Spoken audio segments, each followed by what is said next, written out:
Welcome to the G6GFINDR System for finding and recommending bioinformatics and artificial intelligence software, including machine learning software. This is powered by semantic annotation. What semantic annotation is terms that are used in an ontology matching with the terms we're using in our query.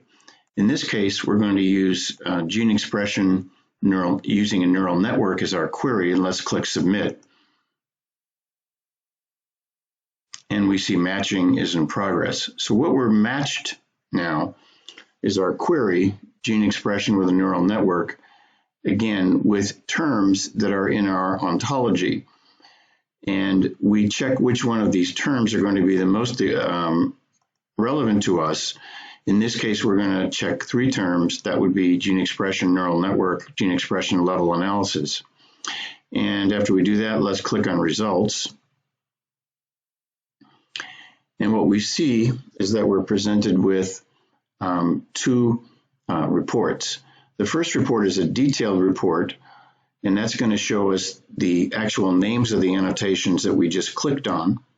And the second is going to be a summary report, and that's going to be a summary based on the number of annotations that we have with each URL. So let's first look at the product link, the detail report.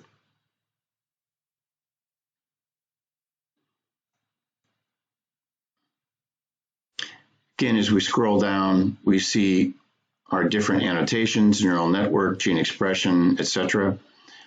And we notice that a few of these have more than one annotation.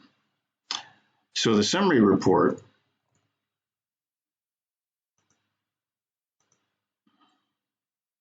is going to then give us the number of annotations on the right-hand side.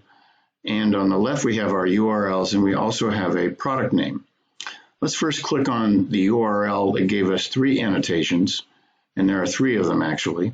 Let's just click the first one. This leads us to a product called G6. Now, if we click, we go back then, we can click on this particular G6, and this will give us all the products in the database that are related to this particular G6 product, all the URLs in the database, that is. So again, the G6GFINDR system is a two-step process. It uses semantic annotations that are derived from ontologies, and they are used as a match with the query that you indeed enter. So the longer your query, the better. Thank you.